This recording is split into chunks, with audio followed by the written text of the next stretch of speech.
दुर्जन लोकांना मारणं हा भगवंताचा धंदा आहे. आणि ऐका, ज्याचा जो धंदा असतो ना, एखादा व्यापारी जर एखादा धंदा करत असेल आणि तो जर त्या ठिकाणी महाराज खरा जातीवंत व्यापारी असेल तर आपल्या दुकानामध्ये आलेलं भवनीचं गिराईक वापस जाऊ देत नाही. भगवंताने विचार केला, ही पुतना म्हणजे माझ्या व्यापारामधली भवनीचं गिराईक आहे. आणि खऱ्या व्यापाऱ्यानं, निष्ठावंत व्यापाऱ्यानं आणि जातीवंत व्यापाऱ्यानं भवनीचं गिराईक वापस गेलं जाऊच द्यायचं नाही. मग एखाद्या वेळेस वस्तू मुद्दलामध्ये विकावं लागली तरी चालेल, ज्या किमतीमध्ये आणलेली त्या किमतीमध्ये विकावं लागली तरी चालेल, परंतु भवनीचं गिराईक वापस जाऊ द्यायचं नसते. मग नंदबाबाच्या त्या पाळण्यामध्ये पडलेल्या भगवान परमात्म्याने विचार केला, म्हणे ही पुतना म्हणजे माझं त्या ठिकाणी भवनीचं गिराईक आहे आणि हे वापस गेलं नाही पाहिजे. आणि भगवान परमात्मा पाळण्यामध्ये रडायला लागले. आणि भगवंत रडत असताना त्या ठिकाणी महाराज हा कानावरती आवाज पडला त्या पुतनेच्या. यशोदेला म्हणते, काय यशोदे, मला खोटं बोललीस, मला सांगितलंस की तुझा मुलगा झोपला, तुझा मुलगा तर रडायला लागलेला आहे. यशोदा पळत पळत गेली आणि त्या बाळाला समजून सांगण्याचा प्रयत्न करत होती, शांत करण्याचा प्रयत्न करत होती. परंतु भगवंत काय, भगवंताला मुद्दामूनच रडायचं होतं. मग भगवंत रडायला लागले. भगवंत काय रडायचं थांबत नाहीत. बराचसा वेळ झाला, 10 मिनिटं झाले, 15 मिनिटं झाले, 20 मिनिटं झाली. भगवंत रडत असताना त्या ठिकाणी महाराज काय करतायत, रडतच जात आहेत. भगवान परमात्मा काही शांत होत नाहीत. भगवान परमात्मा त्या ठिकाणी काही शांत व्हायला तयार नाहीत. काय करावं काय करावं. तेवढ्या वेळामध्ये ही पुतना सांगतात त्या पाळण्याच्या जवळ गेली आणि यशोदेला म्हणते, यशोदे, नवसा सायासनं बऱ्याच दिवसाच्या नंतर तुला मुलगा झाला, लेकराला कसं सांभाळावं, लेकराचं पालन पोषण करावं अक्कल तुला अजून आलेली नाही. बघू दे इकडं तो मुलगा. असे कित्येक लेकरं मी चूप केलेले आणि खरंच चूप केले होते बरं का. कारण लेकरं मारत मारत आली होती, एकदाचे चूप करून ठेवली होती. परत त्या लेकराचा आवाजच निघाला नाही, एवढे चूप करून ठेवलेले होते. म्हणे मी चांगले चांगले लेकरं शांत केलेले आहेत आणि इकडं तुझं लेकरू. आणि महाराज यशोदा मैयाने दिलं ना भोळ्या भावाने हाताने, भोळ्या भावाने हातामध्ये दिलं. आणि हातामध्ये दिल्याच्या नंतर सांगू तुम्हाला, भगवंताने डोळे लावले बरं का. आणि भगवंताने डोळे लावले, भगवंताचं ते स्वरूप बघितलं. आणि स्वरूप बघितल्याच्या नंतर काही वेळा करता मारायला आलेली जी पुतना आहे ना, ती मारायला आलेली पुतना सुद्धा विसरून गेली की मी कशाच करता. अरे एवढा गोड त्या ठिकाणी भगवान परमात्मा, एवढा सुंदर चेहरा भगवान परमात्म्याचा बघितला. कुरुळे कुरुळे केस भगवान परमात्म्याचे, सुडोल असं भगवान परमात्म्याचं नाक. अहो कमळाच्या पाकळ्यासारखा भगवान परमात्म्याचा त्या ठिकाणी महाराज काय आहेत, ओठ आहेत. अत्यंत सुंदर असणाऱ्या भगवान परमात्म्याच्या स्वरूपाकडे त्या पुतणीनं बघावं आणि मारायला आलेला भाव सुद्धा तिनं विसरून जावा. एवढी गोड परमात्मा काही वेळा करता विसरून गेली. परंतु नंतर ध्यानात आलं, याचा लाड करायला नाही आले मी, याला मारण्याकरता आलेली आहे. मग यशोदा थोडीशी कामामध्ये गुंतली आणि या पुतणीने विचार केला, आता हीच योग्य वेळ आहे या मुलाला मारण्याची. आणि स्तनामध्ये विष भरून आलेलीच होती. बाळाला आपल्या स्तनाला लावलं. भगवान परमात्म्याने डोळे लावली. गाथा नवनीत नावाच्या ग्रंथामध्ये 21 कारणं आलेली आहेत की भगवान परमात्म्याने का पुतणेकडे बघून डोळे लावले.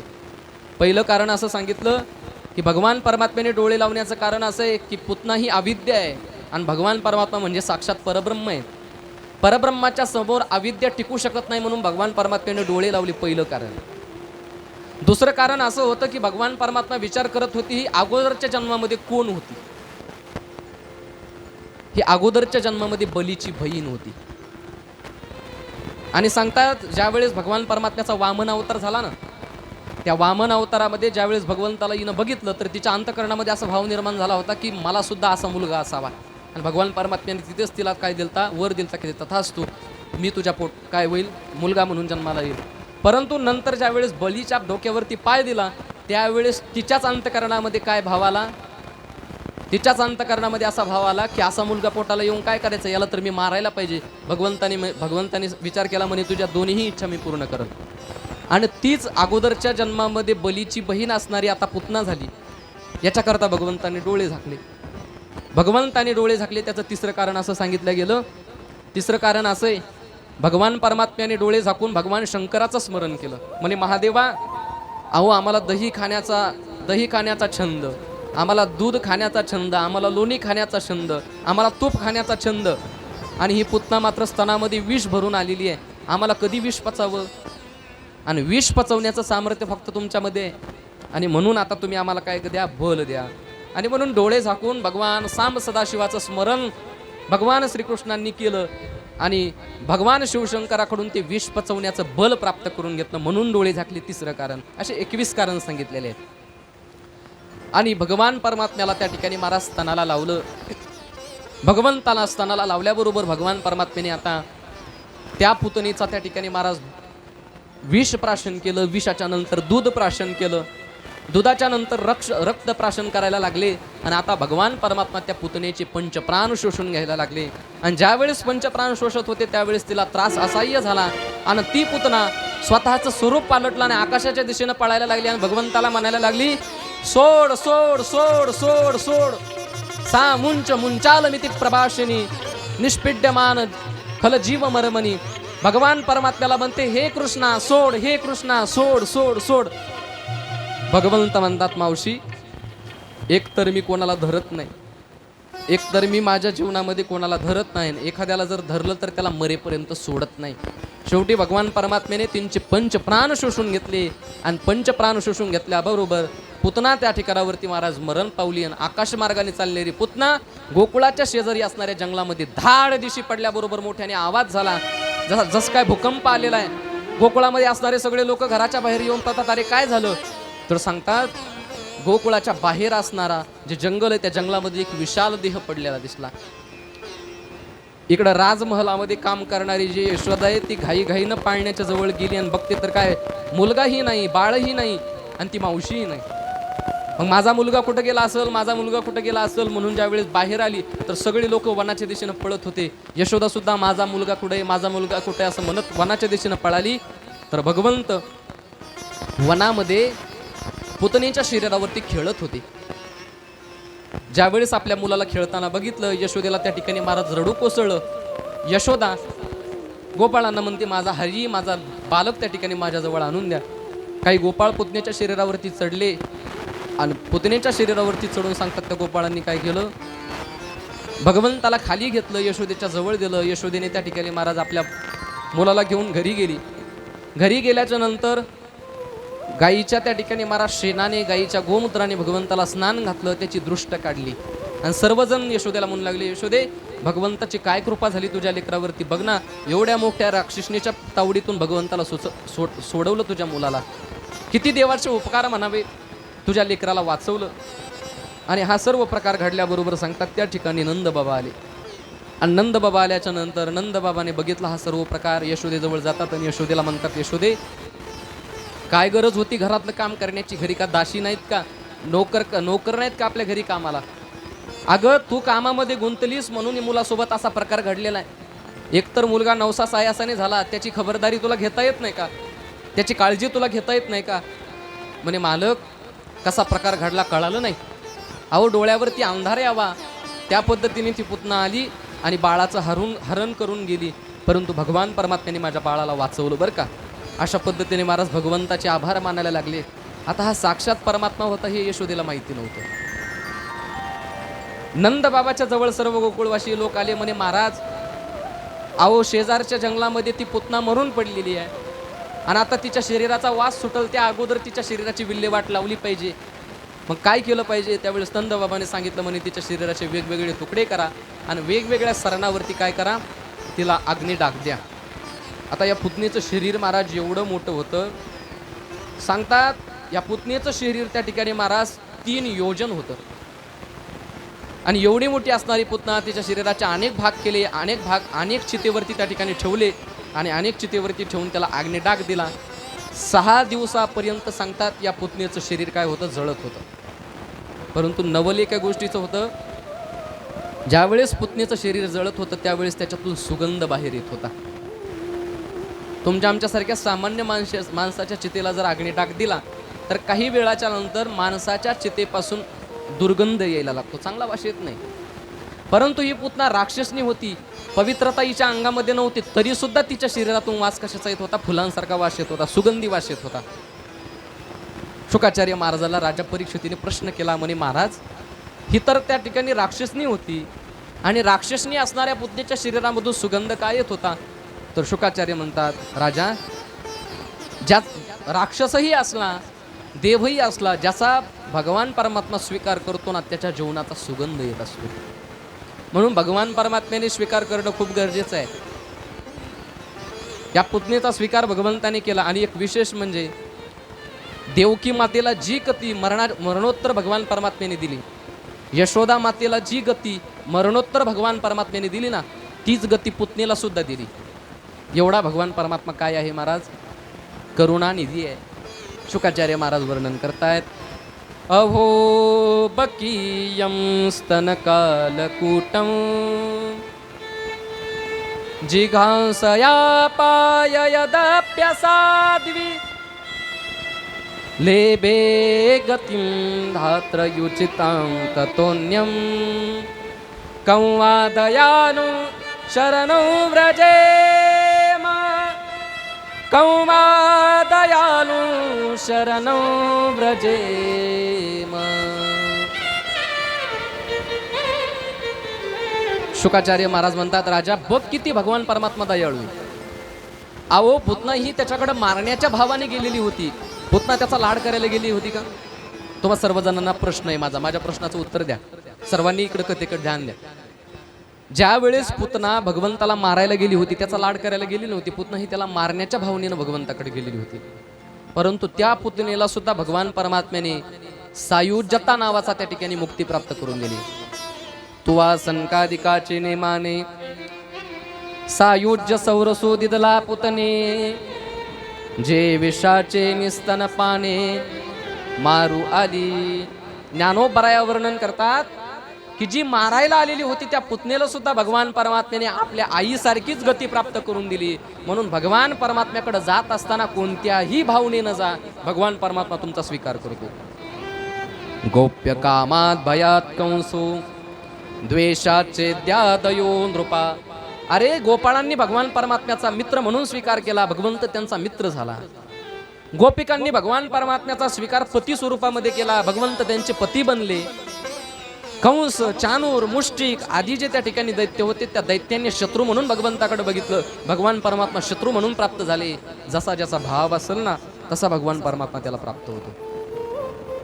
भगवंताने त्या पुतणीवरती अनुग्रह केला महाराज. त्या पुतणीचा उद्धार भगवान परमात्म्याने केला. मग जर राक्षसाचा उद्धार भगवान परमात्मा करत असेल तर तुमचा आमचा उद्धार का करणार नाही? फक्त आपल्याला काय करायचं माहिती का, त्या भगवान परमात्म्याच्या दिशेनं एक पाऊल आपल्याला पुढे चालायचं. ज्यावेळेस भक्त एक पाऊल त्याच्याकरता पुढे जातो त्यावेळेस 60 पाऊलं त्या ठिकाणी भगवान परमात्मा चालत येत असतो. पुतनेचा उद्धार झाला. आता मात्र यशोदेला सांगितलं, म्हणे यशोदे मुलाची त्या ठिकाणी खबरदारी घेत जा, मुलाची काळजी घेत जा. परंतु परत एके दिवशी प्रसंग असा घडला महाराज, यशोदा घर कामामध्ये गुंतलेली असताना यशोदेने दारामध्ये एका बैलगाड्याला त्या ठिकाणी झोका बांधला आणि त्या झोक्यामध्ये भगवान परमात्म्याला झोपी घातलं. भगवंताला झोपी घातल्याच्या नंतर शकटासूर नावाचा त्या ठिकाणी एक दैत्य आला, तृणावर्त नावाचा एक दैत्य आला. आणि त्या तृणावर्त नावाच्या दैत्याने सांगतात गाडीच्या स्वरूपामध्ये भगवान परमात्म्याला मारण्याचा प्रयत्न केला, परंतु भगवान परमात्म्याने त्याचा सुद्धा त्या ठिकाणावरती उद्धार केला. भगवान परमात्म्याने एक लाथ त्या गाड्याला मारली आणि त्या गाड्याचे अनेक तुकडे झाले. यशोदा पळत पळत आली, बघते तर काय, ज्या गाड्यावरती माझ्या लेकराला झोप घातलं होतं तो गाडा मोडून गेला. काही गोपाळ जवळ होते, गोपाळांना विचारलं, का रे कोणी मोडला गाडा? म्हणे यशोदा मैया तुम्हाला खरं सांगू? म्हणे सांगा कोणी गाडा मोडला? म्हणे तुमचा हा काना आहे ना, हा तुमचा लाला आहे ना, याने या गाड्याला पाय लावला आणि पाय लावल्याबरोबर त्या ठिकाणी काय झाला, गाडा मोडून गेला. यशोदा विचार करायला लागली, एवढा मोठा बैलगाडा, माझं लेकरू एकूण 20 दिवसाचं, फक्त 20 दिवस झाले होते देवाला, आणि 20 दिवसाचं माझं लेकरू, 20 दिवसाच्या लेकराला कुठं बैलगाडा मोडत असतो का? महाराज हा बैलगाडा म्हणजे काय आहे माहिती आहे तुम्हाला? बैलगाडा म्हणजे संसाराचा गाडा. आणि ज्यावेळेस भगवान परमात्म्याचा पाय त्या ठिकाणी महाराज या संसाराला लागतो ना, त्यावेळेस भक्ताच्या जीवनामधला हा संसार रूपी गाडा त्या ठिकाणी तुटून जातो. भगवान परमात्म्याने तृणाव्रताच्या स्वरूपानं त्या ठिकाणी काय केला, तो गाडा मोडून टाकला. आता याच्यानंतर मात्र गोकुळामध्ये अत्यंत एक गोड लीला घडली. काय लीला घडली महाराज? भगवंत जन्माला आले ही बातमी ज्यावेळेस कैलास पर्वतावरती विराजमान असणाऱ्या भोलेनाथांच्या कानावरती पडली. एके दिवशी नारद महर्षी भजन करत करत कैलास पर्वतावरती गेले आणि भगवान परमात्म्याची चर्चा करत असताना भगवान शिवशंकराला म्हणतात, देवा तुम्हाला माहिती आहे का, भगवान विष्णूंनी एक अवतार धारण केलाय. थोडासा बोलताना विकू कमी करत जा. भगवान परमात्म्याचा एक अवतार झाला म्हणे. कुठे अवतार झाला म्हणे? गोकुळात अवतार झाला. गोकुळामध्ये अवतार झालाय आणि त्या गोकुळामध्ये जो भगवान परमात्म्याने अवतार धारण केलेला तो अत्यंत गोड आणि अत्यंत सुंदर अवतार धारण केलेला आहे. बस याच्या अगोदर अवतार झाले परंतु एवढं सुंदर स्वरूप भगवान परमात्म्याचं कधी नव्हतं. आणि ही बातमी ज्या वेळेस भोलेनाथांच्या कानावरती पडली ना, भोलेनाथांना महाराज त्या कैलास पर्वतावरती करमतच नव्हतं. त्यांना असं वाटत होतं आता कधी मी त्या ठिकाणी गोकुळामध्ये जातो आणि कधी भगवान परमात्म्याचं ते स्वरूप बघतो. भोले बाबांनी विचार केला म्हणे आपण गेलो पाहिजे आता. परंतु जात असताना कसं जायचं म्हणे? तिथं गेल्याच्या नंतर भगवंताला सुद्धा आनंद झाला पाहिजे असं गेलं पाहिजे. भगवंताकडे जात असताना हात हलवीत जायचं नाही. भगवंताकडे जात असताना त्या ठिकाणी महाराज रिकाम्या तोंडाने सुद्धा जायचं नाही. गात जागा गात जागा आणि प्रेम मागा विठ्ठला. भगवंताकडे जात असताना गात गात गेलं पाहिजे. आणि भोले शंकर कैलास पर्वतावरून पायी पायी पायी पायी त्या ठिकाणी निघाले. फक्त अंतकरणामध्ये इच्छा काय की नंद बाबाच्या घरी जन्माला आलेला मला भगवंत बघायचा. मजल दर मजल मजल दर मजल करत त्या ठिकाणी महाराज हे ज्या वेळेस नंद बाबाच्या घराला येऊन पोचले ना, नंद बाबाच्या घरामध्ये म्हणजे दारासमोर आले. स्वरूप धारण केलं होतं एका जोग्याचं, स्वरूप धारण केलं होतं एका संन्याशाचं. आणि संन्याशाचं स्वरूप धारण करून सांगतात जटायत अंगावरती, फार मोठ्या वाढलेल्या जटायत, अंगाला भस्म लावलेला आहे. हातामध्ये त्या ठिकाणी महाराज काय त्रिशूळ आहे, एका हातामध्ये त्या ठिकाणी डमरू आहे आणि काखीला झोळी अडकवलेली आहे. आणि दारामध्ये जाऊन त्या ठिकाणी मोठ्याने अलक पुकारली, अलक निरंजन. यशोदा मैया कामामध्ये होत्या, घरामध्ये गेल्या, सुपभर धान्य घेऊन आल्या आणि ते सुपभर धान्य या भगवान शंकराच्या झोळीमध्ये टाकलं. आणि त्यांच्या झोळीमध्ये टाकल्याच्या नंतर महाराज काय दारातून जात नाहीत. म्हणे महाराज वाढलं की मी तुम्हाला आता चालते हो ना पुढच्या दारात. म्हणे मैया तुमच्या दारामध्ये भिक्षा मागण्याकरता मी आलेलो नाही. मग मी असं ऐकलेलं आहे की तुमच्या घरी खूप सुंदर बालक जन्माला आलेला आहे आणि तो बालक मला बघायचा. यशोदा मैयाने विचार केला असंच रूप धारण करून आणि असंच गोड बोलत बोलत माझ्या घरी पुतना आली होती. गोड बोलत बोलत माझ्या घराला आली आणि माझ्या बाळाला मारण्याचा प्रयत्न केला. काय सांगू, हा बाबा सुद्धा एखादा राक्षस असला तर. यशोदेने मनोमन विचार केला या बाबाला मात्र मी माझा मुलगा दाखवणार नाही. खरं तर ते भगवान शंकर होते. यशोदा मैया नाही ओळखू शकल्या आणि त्या बाबाकडे बघून यशोदा मैया म्हणते बाबा अजून जर तुला धन पाहिजे असेल तर धन घे बाबा, परंतु माझा मुलगा मी तुला दाखवणार नाही. आणि महाराज भगवान शंकर म्हणतात नाही माई, मला धन नाही पाहिजे, मला दौलत नाही पाहिजे, मला काहीच नाही पाहिजे, मला फक्त तुझा मुलगा बघायचा आहे. यशोदा मैया म्हणतात मुलगा बघायला मिळणार नाही. भगवंत म्हणतात मला मुलगा बघायचा. यशोदा म्हणते मला मी तुला मुलगा दाखवणार नाही. यशोदा म्हणते मुलगा दाखवणार नाही, हे म्हणतात मुलगा बघायचा. असं बराच वेळ चाललं. शेवटी यशोदेने सांगितलं तुम्ही माझ्या दारातून जाता का नाही? अहो मी तुम्हाला माझा मुलगा दाखवणार नाही. त्यावेळेस भगवान शंकराने सुद्धा पण घेतला. म्हणे यशोदे आज नाही दाखवणार परंतु उद्या तरी तुझा मुलगा बाहेर येईलच ना. उद्या तुझा मुलगा बाहेर आल्याच्या नंतर मी तुझा मुलगा बघल. यशोदा म्हणते उद्या मी त्याला बाहेर येऊ देणार नाही. यशोदे 1 वर्षाच्या नंतर तरी तुझा मुलगा बाहेर येईल ना, खेळायला बाहेर आल्याच्या नंतर मी बघल. यशोदेनं सांगितलं मी माझ्या मुलाला घरातच लहानाचं मोठं करल, घरातच त्याचं लग्न लावून देईल, परंतु तुला दाखवणार नाही. आणि यशोदेचा ज्यावेळेस हे शब्द ऐकले भगवान शंकराच्या ध्यानात आलं महाराज आता यशोदा मात्र काय मुलगा दाखवत नाही. आणि त्यावेळेस त्या यशोदा मैयाच्या समोर भगवान परमात्म्याने आपला भाव प्रगट केला. किती गोड भाव आहे ऐका थोडा. भगवान शंकर म्हणतात एक जोगी आयो रे तेरे द्वार, एक जोगी आयो रे तेरे द्वार, दिखा दे मुख लाल का. एक जोगी आयो रे तेरे दे मुख लाल का, एक जोगी आयो रे तेरे द्वार, देखा मुख लाल का. एक जोगी आयो रे तेरे द्वार, एक जोगी आयो रे तेरे द्वार, दिखा दे मुख लाल का. एक जोगी आयो रे तेरे द्वार, दिखा दे मुख लाल का. एक जोगी आयो रे तेरे द्वार, दिखा दे मुख लाल का. एक जोगी आयो रे तेरे द्वार, दिखा दे मुख लाल का. लिए अखियों में प्यास जोगी करे अरदास लिए अखियों में प्यास जोगी करे अरदास बड़ी दूर से लेके आयो दरस की प्यास बड़ी दूर से लेके आए दर्शन किया एक जोगी आयो रे तेरे द्वार एक जोगी आयो रे तेरे द्वार दिखा दे मुख लाल का एक जोगी आयो रे तेरे द्वार दिखा दे मुख लाल हो ऐका एक ज्या वेळेस यशोदेच्या समोर भगवान परमात्मा त्या ठिकाणी विनंती करायला लागले, यशोदे तुझा मुलगा एकच वेळच दाखव, एकदा तुझा मुलगा दाखवणं आणि मी गोकुळातून निघून जाणं, एकदाच बघणार, एकदा तुझा मुलगा बघणार आणि गोकुळातून निघून जाणार. यशोदा म्हणते बाबा मी तुम्हाला माझा मुलगा दाखवणार नाही. यशोदेच्या एक गोष्ट ध्यानात आली. यशोदेला वाटलं हे महाराज लोक असे असतात, यांना जर धन दिलं धान्य दिलं तरी पैसे दिल्याशिवाय हे दारातून निघून जात नाहीत. या संन्याशाच्या अंतकरणामध्ये थोडीशी पैशाची लालच असेल, लोभ असेल, म्हणून हा काय झाला असेल, आपल्या दारात उभा असेल. यशोदेला वाटलं याला जर मी पैसे दिले, सोनं नाणं दिलं तर हा निघून जाईल, म्हणून यशोदा घरात गेली. घरामध्ये धान्याचं जे भांडार होतं त्या भांडारामधून एका सुपामध्ये हिरे मोती आणले आणि हिरे मोती आणल्याच्या नंतर भगवान शंकराच्या समोर त्या ठिकाणी असं सूप धरलं आणि भगवंताला म्हणते हे घ्या हिरे मोती आणि हे हिरे मोती घेऊन कुठं निघून जा, तुमच्या गावाला निघून जा. भगवान परमात्म्याने महाराज त्या यशोदेकडे बघितलं आणि यशोदेकडे बघून म्हणतात यशोदे हे हिरे मोती मला नाही पाहिजेत, मला फक्त तुझा मुलगा बघायचा आहे.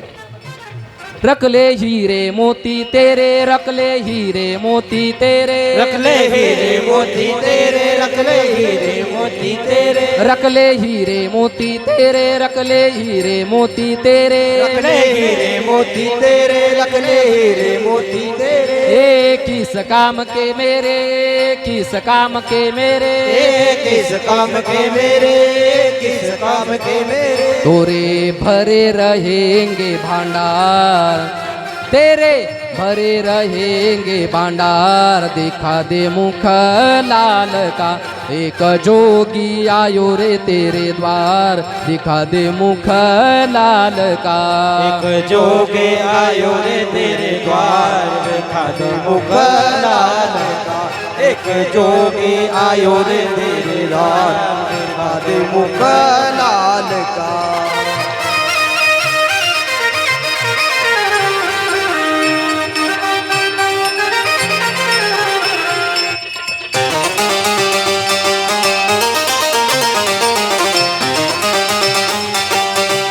जय हो.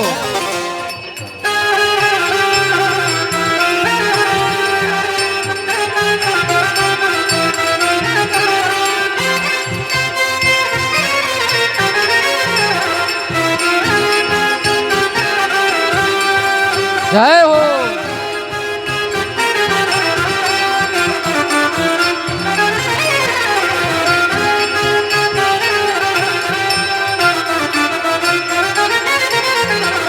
जोगी आयो रे तेरे द्वार दिखा दे मुख लाल का एक जोगी आयो रे तेरे द्वार दिखा दे मुख लाल का एक जोगी आयो रे तेरे द्वार दिखा दे मुख लाल का दिखा दे मुख लाल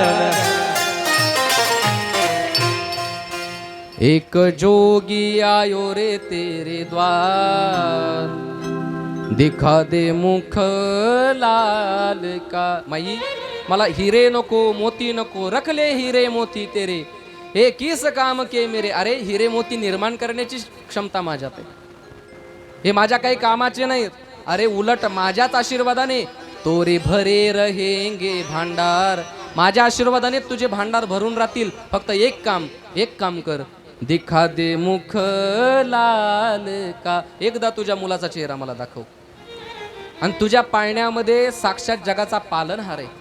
तोरे पलने में पालनहार तोरे पलने में पालनहार दिखा दे मुख लाल का. एक जोगी आयो रे तेरे द्वार दिखा दे मुख लाल का. परंतु यशोदेने ठरवलं होतं की आपला मुलगा अनोळखी माणसाच्या समोर न्यायचा नाही. म्हणे एक विघ्न कसं तरी भगवान परमात्म्याच्या कृपाशीर्वादाने टळलं. काय सांगावा, हा बाबा संन्यासाचं स्वरूप धारण करून आलेला असेल आणि माझ्या मुलाला जर पुन्हा त्या ठिकाणी मारायला आला तर मग मी कसं मला भगवंताला वाचू.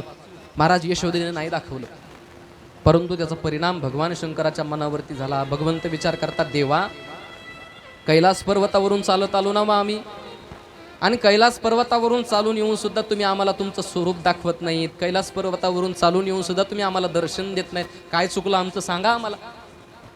भगवान शंकर सुद्धा त्या यशोदेच्या दारामध्ये प्रतिज्ञा करतात की यशोदे, तुझ्या बाळाचं आणि माझ्या भगवान परमात्म्याचं दर्शन घेतल्याशिवाय मात्र मी निघून जाणार नाही. आले गोकुळाच्या बाहेर आणि एका झाडाखाली भगवान शंकर नाराज होऊन बसले. परंतु भगवान परमात्म्याने विचार केला, इथं पाळण्यामध्ये झोपलेल्या भगवंताने म्हणे भगवान शंकर जरा काही जास्तच रुसले. जर आता भगवान शंकराला जर आपण नाही दर्शन दिलं तर ते नाराज होतील. मग आता यांना आपण दर्शन दिलं पाहिजे. कसं दर्शन द्यायचं. तर भगवान परमात्मा रडायला लागले. एवढे रडतात भगवान परमात्मा काय रडायचं थांबतच नव्हते.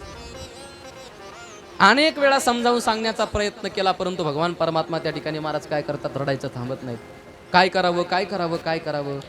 रडते माझे बाळताने समजावे तारायण.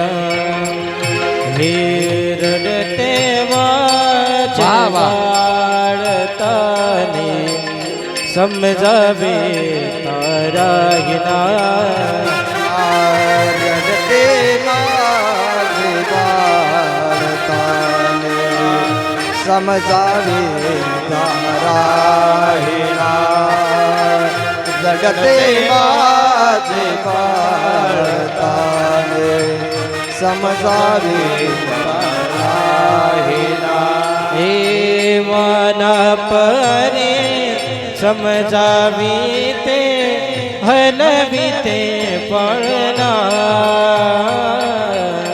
रडते माझे बाळताने समजावे तारायणा.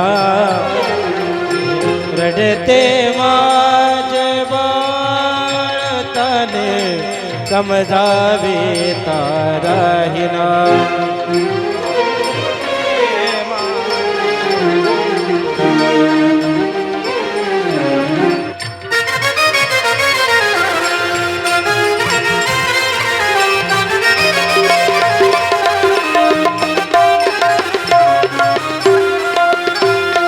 नाना परी करीतो छंद.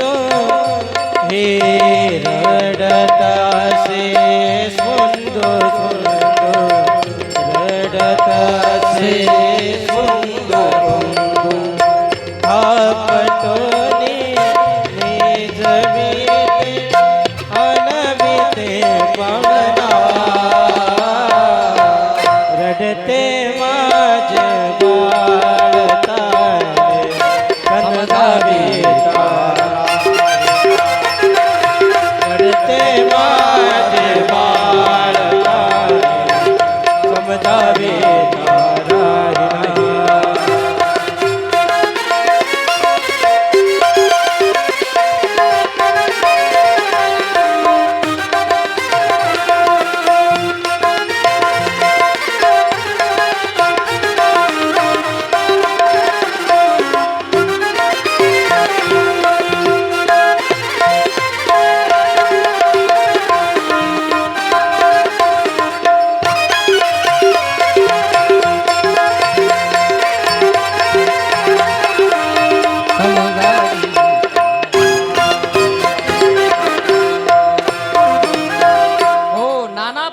छंद केले, परंतु भगवान परमात्मा काय त्या ठिकाणी रडता राहीना. काय केलं पाहिजे. यशोदा विचार करते, हा रडत का असेल. फार सकाळपासून रडायला लागलाय, दुपार होऊन गेली, हा शांत होत नाही. महाराज अंगणामध्ये आणून त्या ठिकाणी त्याला खेळवायला लागले, परंतु काय ऐकत नाही. पाळण्यामध्ये टाकून पाळणा हलवायला लागले, परंतु भगवंत काय रडायचं थांबत नाहीत. नाना प्रकारचे छंद केले आणि नाना प्रकारचे छंद करून भगवंताला समजावून सांगण्याचा प्रयत्न केला. भगवंत काय रडायचं थांबत नाहीत. यशोदेने विचार केला, काय झालं असेल. त्यावेळेस यशोदेने सांगतात, गावातल्या वयस्कर असणाऱ्या गवळणींना बोलावून आणलं सर्वात जास्त जी वयस्कर होती अत्यंत 95 वर्षाची, म्हणजे वय वर्ष 95 होतं त्या गवळणीचं. आणि त्या गवळणीला सांगितलं की तुम्हाला नंदबाबाच्या वाड्यामध्ये लेकरू रडायला लागले, तुम्हाला बोलवलंय. कारण आता म्हाताऱ्या बायांना काय असतो, अनुभव असतो मात्र. त्यांनी त्यांचे मुलं सांभाळलेले असतात, नातू सांभाळले असतात, पतरुंड सांभाळलेले असतात. आणि आता 95 वर्ष म्हणल्याच्या नंतर तीन पिढ्या तर बघितलेल्याच होत्या ना. नातू, मुलगा, नातू आणि पतरुंड या तिघही बघितलेले होते. मग या तिघांचं पालन पोषण केलेल्या आजीला बोलवलं. आणि बोलवल्याच्या नंतर यशोदेने हात जोडले, म्हणे मावशी सकाळपासून लेकरू राहतच नाही हो. म्हणे यशोदे तुला काय समजतं, आता तुला लेकरू झाले, लेकरू सांभाळायची अक्कल अजून तुला आली नाही, इकडं आण त्याला. येतानाच महाराजीने मिरच्या आणल्या होत्या घरून. मिरच्या म्हणू नका, खेटरं म्हणू नका, झाडू म्हणू नका, ते मीठ म्हणू नका. ज्यानं नजर उतरवल्या जाते, दृष्ट काढल्या जाते ना, त्या प्रत्येक गोष्टीचा वापर त्या म्हातारीने केला. आणि चांगले चांगले मंत्र म्हणले. आता ती नजर उतरवत असताना किती चांगले मंत्र असते. एका आजीला म्हणलं, आजी ते नजर उतरवायचे मंत्र सांगा बरं. ती म्हणजे सांगता येत नाही, ते ग्रहणामध्ये आणि अमावस्येच्या दिवशी शिकावं लागते. मी म्हणलं एवढा मोठा कोणता मंत्र आहे बाबा. म्हणे नाही, ग्रहणाच्या दिवशी शिकावं लागते, तेव्हा त्याचा काय होत असतं, फल प्राप्त होत असतं. म्हणलं नेमका मंत्र काय ते तरी सांगा ना. त्या आजीनं मंत्र सांगितला, आल्याची गेल्याची, नुसत्या सगळ्या कुळाचा उद्धार, त्याच्यामध्ये नुसत्या शिव्याच. आणि असा मंत्र, अशा मंत्रानं कुठे त्या ठिकाणी नजर उतरत असते का. परंतु महाराज ह्या म्हातारीनं सगळे प्रयोग करून बघितले. चप्पलीनं नजर उतरवली, बुटानं नजर उतरवली, झाडूनं नजर उतरवली, मिरच्या जाळून नजर उतरवली, मिठानं नजर उतरवली, परंतु भगवंत काय रडता थांबत नाही. शेवटी नंदबाबा आले आणि नंदबाबा म्हणतात, आता लहान लेकरू आता काय दुखते ते सुद्धा समजत नाही, एक काम करा म्हणले, मथुरेमध्ये असणारा जो वैद्य त्या वैद्याला बोलून आणा, डॉक्टरला बोलून आणा. तो डॉक्टर काय करील, बगल मुलाला काय झालंय तर. मग एका गोपाळाला रथामध्ये बसवलं आणि रथामध्ये बसून गोपाळ ज्या वेळेस निघाला आणि गोकुळाच्या वेशीच्या बाहेर आला, तर सांगतात एका झाडाखाली एक संन्यासी, म्हणजे हेच महादेव बसलेले होते, नाराज झालेले होते बरं काही. आणि भगवान परमात्म्याला त्या ठिकाणी मनोमन बोलत होते, देवा तुम्ही मला तुमचं स्वरूप दाखवत नाहीत का, स्वरूप दाखवत नाहीत. आणि तेवढ्या वेळामध्ये तो गोपाळ त्या ठिकाणी पोहोचला. गोपाळाने बघितलं, अरे लांब लांब जटा दिसत आहेत, अंगाला भस्म लावलेलं दिसतंय, हातामध्ये त्रिशूळ दिसतोय, झोळी दिसते, मोठमोठाल्या रुद्राक्षाच्या माळा गळ्यामध्ये घातलेल्या आहेत. त्यावरती कोणीतरी साधू आहे, जवळ गेलं पाहिजे म्हणून जवळ गेला, नमस्कार केला. म्हणे महाराज कुठून आले तुम्ही. म्हणे मी कैलास पर्वतावरून आलो. म्हणे तुम्हाला नजर उतरवता येते का, दृष्ट उतरवता येते का. म्हणे कशा करता. म्हणे आमच्या नंदबाबाचा मुलगा आहे, आता 20-25 दिवस झाले त्याला जन्माला येऊन, आणि तो नंदबाबाचा मुलगा मात्र सकाळपासून रडायला लागलेला आहे, काय झालं काय नाही. किती दृष्ट उतरवली तरी सुद्धा तो काय होत नाही, शांत होत नाही. भगवान शंकर म्हणतात, आता भगवंत आपल्याला दर्शन दिल्याशिवाय राहणार नाहीत, आपण आता गेलं पाहिजे. भगवान शंकराने सांगितलं, म्हणे मला दृष्ट उतरवता येते, चांगल्याची दृष्ट मी उतरवलेली, चांगल्याला शांत केलेलं आहे. अरे चांगल्याची दृष्ट मला काढता येते, या जगातला नंबर 1चा वैद्य म्हणजे मी आहे. चला म्हणे तुमच्या लेकराला मी शांत करतो. रथामध्ये बसवलं महाराज आणि रथामध्ये बसून नंदबाबाच्या दारावरती आणलं.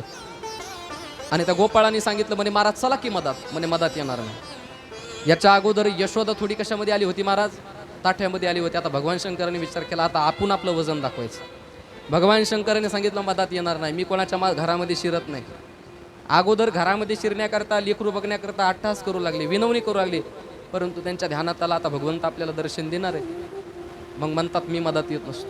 नंदबाबा बाहेर आले, नंदबाबा विनवणी करतात, महाराज या मधात, गरीबाच्या घराला पाय लागू द्या तुमचे. म्हणले मी कोणाच्या घरामध्ये पाऊल ठेवत नसतो, काम काय माझ्यासोबत बोल तुझं. म्हणे माझ्या मुलाची दृष्ट काढायची, बघा ना माझा मुलगा रडतोय, मग तुझा मुलगा दारात घेऊन ये. यशोदेला सांगितलं, यशोदे मुलाला बाहेर घेऊन ये, वैद्य आलेले दारावरती. आणि यशोदेने मुलगा आणला महाराज, आणि त्या वैद्याकडे बघितलं. यशोदेने विचार केला, सकाळी सकाळी हाच तर बाबा मुलगा बघण्यासाठी अट्टहास करत होता, हा वैद्य कुठून आला. परंतु नंदबाबाने सांगितलं, म्हणे आण समोर लेकराला. महाराज ज्या वेळेस भगवंताकडे बघितला ना, भोले बाबांनी बघितल्याबरोबर महाराज डोळे पाणावले भगवान शंकराचे, अश्रुधारा व्हायला लागल्या. भगवंताचं ते स्वरूप बघितलं, आणि स्वरूप बघितल्याच्या नंतर भोले बाबा भगवंताला म्हणतात, भगवंता अहो किती वेळ लावला हो तुम्ही मला दर्शन देण्याकरता. ते भगवंताचं गोड स्वरूप बघितलं. आणि भगवंताने ज्या वेळेस महादेवाला बघितलं का, सकाळपासून दुपारपर्यंत रडणारे परमात्मा भगवान शंकराला बघितल्याबरोबर एका क्षणामध्ये शांत झाले. आणि या ठिकाणावरती भगवान शंकराने महाराज मन भरून भगवान श्रीकृष्णांना बघितलं. आणि मन भरून बघितल्याच्या नंतर निरोप घेतला म्हणे आता देव कैलासाला जातो. अशा पद्धतीने भगवंताने महादेवांना दर्शन दिलं. आता याच्यानंतर भगवान परमात्मा नंद बाबा आणि यशोदा मैयाच्या घरी त्या ठिकाणी महाराज वाढायला लागले. वाढत असताना 1 वर्ष भगवान परमात्म्याला पूर्ण झालं आणि 1 वर्षाचे भगवान परमात्मा पूर्ण झाल्याच्या नंतर आता बलराम भैया मोठे त्या ठिकाणी दाऊ दादा आणि भगवान परमात्मा त्या ठिकाणी महाराज काय करायला लागले. एकदा रोहमारूढं लालयन्ति सुतं सती गरिमानं शिशोर्वेडुं नसे हे गिरिकूटवत. भगवान परमात्मा सांगतात एके दिवशी 1 वर्षाचे झाले होते आणि आता 1 वर्षाचे झाल्याच्या नंतर झोपलेले परमात्मा अंथरुणावरती पडलेले परमात्मा पालते झाले आणि पालते झाल्याच्या नंतर सांगतात डावा गुडगा पुढे करून भगवान परमात्मा रांगायला लागले. कसे रांगत होते परमात्मा.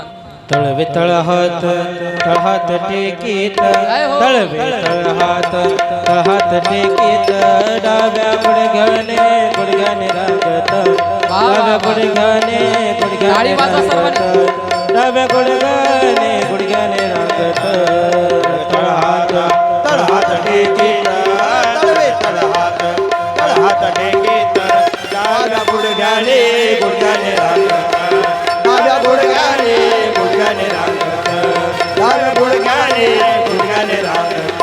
हे रंग निरंगनाथ तुम देखिलास ये हे रंग निरंगनाथ तुम देखिलास ये हे रंग निरंगनाथ तुम देखिलास ये हे रंग निरंगनाथ तुम देखिलास ये. तळवे तळहात तळहात टेकीत तळवे तळहात तळहात टेकीत हे गुडघ्याने गुडघ्याने रांगत डाव्या गुडघ्याने गुडघ्याने रांगत डाव्या गुडघ्याने गुडघ्याने रांगत. तळवे तळहात तळहात टेकीत तळवे तळहात तळहात टेकीत डाव्या गुडघ्याने गुडघ्याने रांगत डाव्या गुडघ्याने गुडघ्याने रांगत डाव्या गुडघ्याने गुडघ्याने रांगत.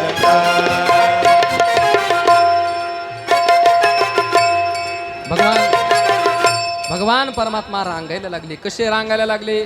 तळवे तळहात तळहात टेकीत डाव्या गुडघ्याने गुडघ्याने रांगत रंग निरंगनाथ तुम्या देखिलास ये गवळण जसवंती जसवंती पै सांगे.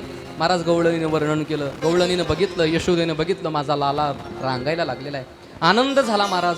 रांगणारे परमात्मा आता त्या ठिकाणी महाराज उठून उभा राहायला लागले आणि आता भगवान परमात्मा संपूर्ण 1 वर्षाचे झाले. 1 वर्ष परमात्म्याला पूर्ण झालं आणि एके दिवशी सकाळची वेळ आहे बघा.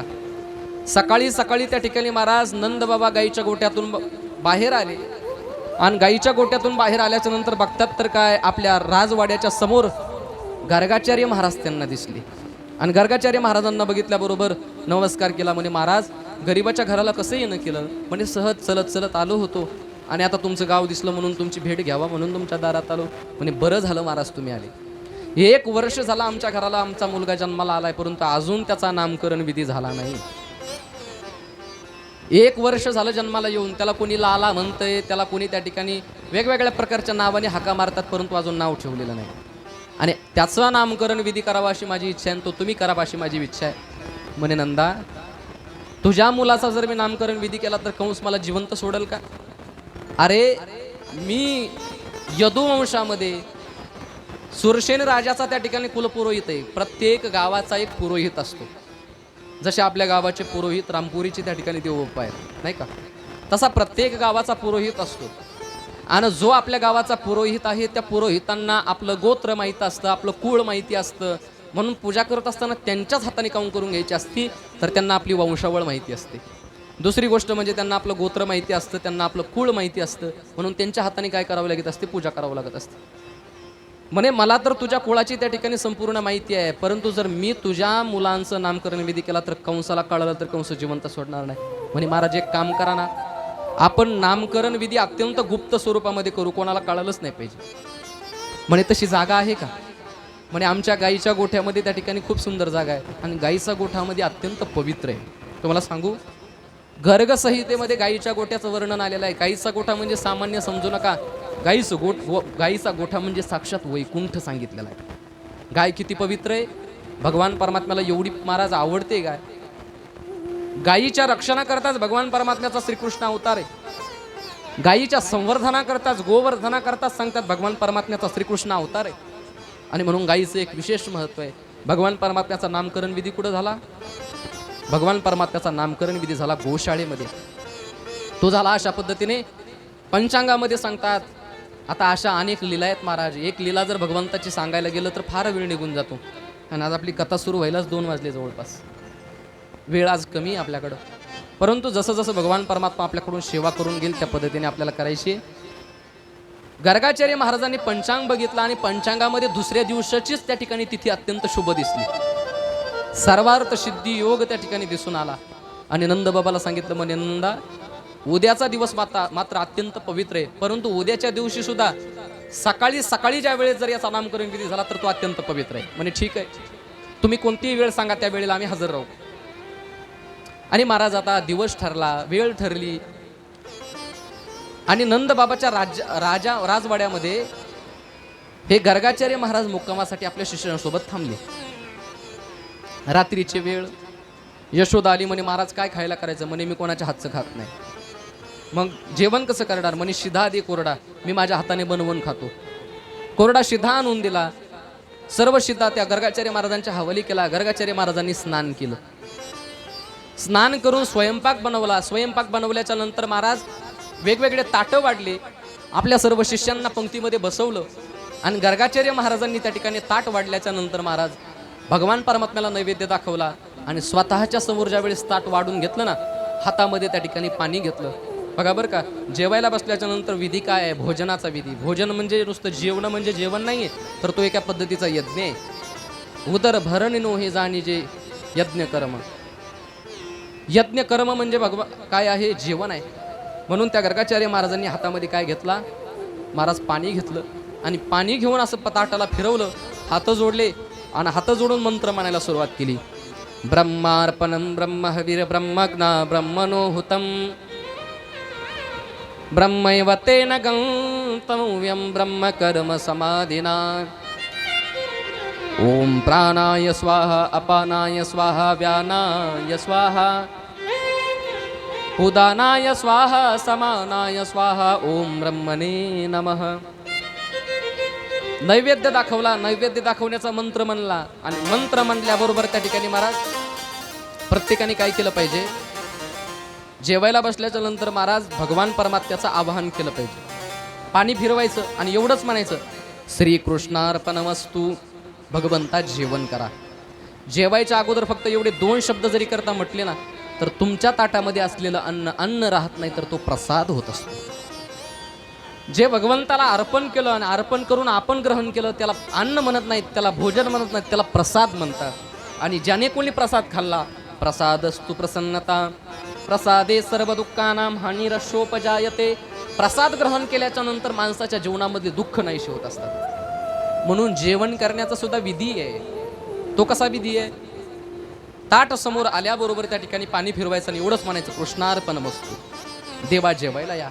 आणि या गर्गाचार्य महाराजांनी सुद्धा तेच केलं. डोळे झाकले आणि भगवंताला म्हणतात, भगवंता जेवायला या. भगवंता जेवायला या म्हणणं आणि नंदबाबाच्या राजवाड्यामध्ये असताना नंदबाबाचा 1 वर्षाचा बालक रांगत त्या गर्गाचार्य महाराजांच्या ताटाजवळ आला आणि ताटामधलं जेवण खायला लागला. आणि महाराज गर्गाचार्य महाराजांनी ज्या वेळेस डोळे उघडून बघितले तर बघतात तर काय, त्या नंदाच्या कार्ट्याने काय केलेले सगळं अन्न पवित्र करून ठेवलेलं आहे. यशोदेला हाक मारली. म्हणे यशोदे, अगं सोहळ्यामध्ये ओहळ्यामध्ये स्नान करून पवित्र स्थितीमध्ये मी अन्न बनवलं होतं, जेवण बनवलं होतं. किती वेळ लागला? अगो स्नान करावं लागलं, सोहळं परिधान करावं लागलं, नंतर स्वयंपाक करावा लागला. किती वेळ लागला? आणि एवढा वेळ घालून स्वयंपाक केलेला स्वयंपाक वायाला गेला. तुझ्या मुलाने बाटवला. म्हणे महाराज क्षमा करा, पाहिजे तर अजून माझ्याकडून काय घ्या, तुम्ही शिदा घ्या आणि परत स्वयंपाक बनवा. दिला महाराज दुसऱ्यांदा स्वयंपाक करायला शिदा.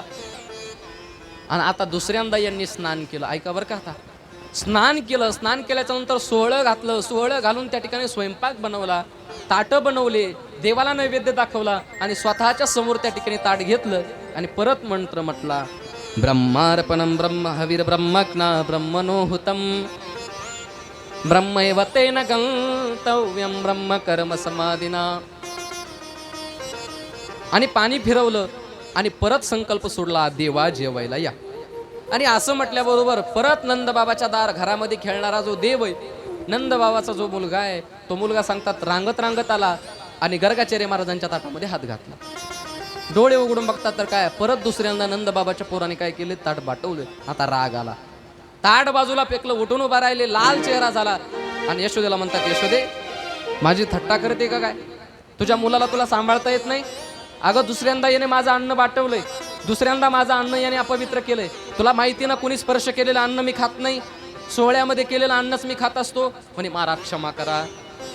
भगवंताच्या कानाला धरलं यशोदेने, कृष्णा बाळा कशाची कमतरता आहे तुला?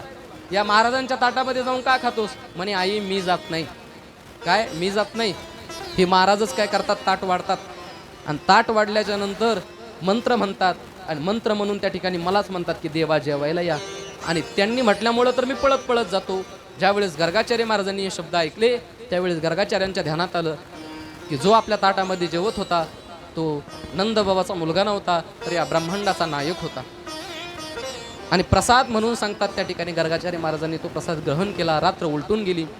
सकाळी भगवान परमात्म्याला स्नान घातलं, बलरामबाईला दाऊ दादाला स्नान घातलं. आणि आता या दोघांचं नामकरण विधी करण्याकरता गाईच्या गोट्यामध्ये या दोघी जणी रोहिणी आणि यशोदा गाईच्या गोट्यामध्ये गेल्या. परंतु जात असताना महिला मंडळी फार चिकित्सक असतात बघा. महिला मंडळी फार चिकित्सक असतात, त्यांना प्रत्येक गोष्टीमध्ये विचार करायचा असतो. या यशोदेने आणि रोहिणीने विचार केला, म्हणे ज्या महाराजाच्या हाताने आपल्याला आपल्या मुलाचा नामकरण विधी करायचा आहे ते महाराज खरंच चांगले आहेत का उगाच आबडधोबड मंत्र म्हणून आपल्या मुलाचा नामकरण विधी करतात. म्हणे आपण महाराजांची परीक्षा घेऊ. कशी परीक्षा घ्यायची? म्हणे एक काम कर, यशोदे तुझ्याजवळ असणारा मुलगा माझ्याजवळ दे आणि माझा मुलगा तुझ्याजवळ घे. महाराजांनी जर ओळखलं नाही तर समजायचं महाराज असे तसेच आहेत, आणि महाराजांनी जर ओळखलं तर महाराज एक नंबरचे आहेत. महाराज मुलांची घरला बदल केली आणि ह्या दोघी जणी त्या ठिकाणी महाराज चालत चालत कुठे गेल्या? गाईच्या गोट्यामध्ये गेल्या. गर्गाचार्य महाराजांच्या समोर बसल्या. आणि आता गर्गाचार्य म्हणजे साक्षात महाराज सिद्ध महापुरुष होते. आणि त्या गर्गाचार्य महाराजांनी ज्यावेळेस ह्या दोनही बालकांकडे बघितलं त्यावेळेस यशोदेला म्हणायला लागली, यशोदे तुझ्या मांडीवरती असणारा जो रोहिणीचा मुलगा आहे ना, बरोबर ओळखलं बरं का यांनी. आता हे सामान्य नव्हते, अशा तशा महाराजासारखे नव्हते, ते त्यांची तपश्चर्या होती. आणि यांनी ओळखलं आणि यशोदेला म्हणतात, यशोदे तुझ्या मांडीवरती असणारा जो त्या रोहिणीचा मुलगा आहे ना, तो रोहिणीचा मुलगा अत्यंत बलवान आहे. आणि अत्यंत बलवान असल्यामुळं सगळं जग याला बलराम म्हणल. संकर्षण याचं नाव ठेवण्यात आलं. अहं हि रोहिणी पुत्रो रमयन सुहृदय गुणे आख्यास्ते रामयती बलाधिक्यात बलम विदू यदो नाम पृथक भावात संकर्षणामश्नुतः. म्हणे हा यदू वंशाचं नाव त्या ठिकाणी रोशन करल, अत्यंत बलवान असेल म्हणून याचं नाव आहे संकर्षण आणि दुसरं नाव आहे बलराम. अशी दोन नावं त्या ठिकाणी त्यांना ठेवली. आणि आता रोहिणीच्या मांडीवरती असणारा यशोदेचा जो मुलगा आहे ना, त्याच्याकडे महाराज गर्गाचार्य महाराजांनी बघितलं आणि विचार केला याचं नाव काय ठेवावं.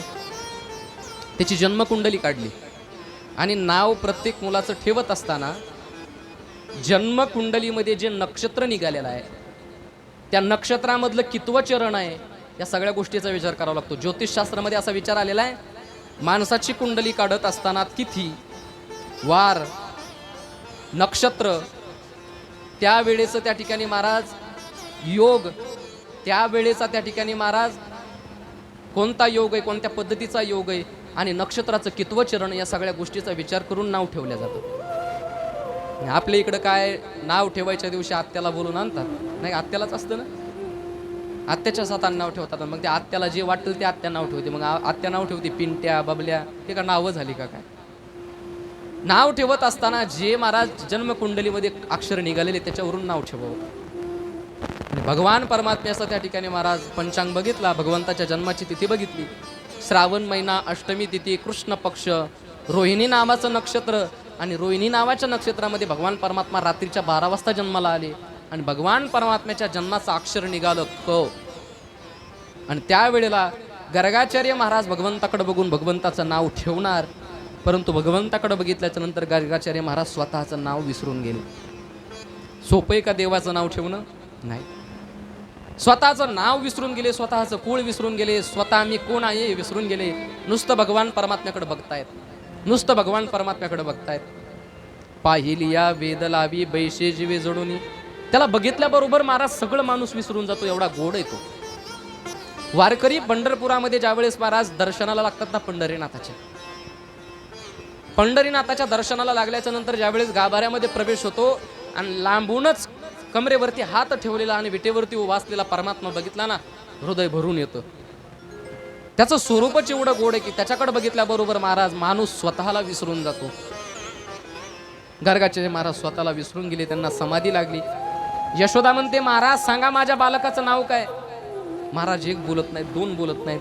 शेवटी नंदबाबा जवळ गेले, लकलक लकलक हलवलं, म्हणे महाराज आहेत का गेले? अहो माझ्या मुलाचं नाव सांगा ना काय येतं. त्यावेळेस शुद्धीवर आलेल्या त्या ठिकाणी महाराज गर्गाचार्य महाराजांनी सांगितलं, म्हणे नंदा बहूनी संती नामानी रूपानी च सुतस्य ते गुणकर्मानुरूपानी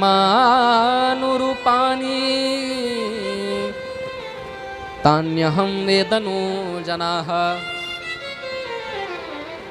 म्हणे नंदा तुझ्या मुलाचं काय नाव ठेवू रे मी? संपूर्ण जगाला नाव त्याच्यामुळं प्राप्त झालेलं आहे आणि त्याचं मी नाव काय ठेवू? परंतु ऐक, हा ज्या ज्या पद्धतीच्या लीला करल, हा ज्या ज्या पद्धतीच्या त्या ठिकाणी महाराज खेळ करल, जशा जशा लीला करल त्या त्या पद्धतीने याला नाव प्राप्त होतील. बहुनी संती नामानी रूपाणी च सुतस्य ते. आणि झालं तसंच, भगवान परमात्म्याने जशी जशी लीला केली ना, तसं तसं वेगवेगळं नाव भगवंताला प्राप्त झालं. परंतु मुख्य नाव ठेवण्यात आलं. मुख्य नाव काय ठेवलं? तर नाव मुख्य ठेवलं श्रीकृष्ण. म्हणे याचं नाव श्रीकृष्ण का ठेवायचं? म्हणले याच्याकडे बघितल्याच्या नंतर हा भक्तांचं हृदय आकर्षित करतो. कृष्ण नाव का ठेवलं? कृष्ण म्हणजे काय? तर कृष्ण म्हणजे काळा, सावळा.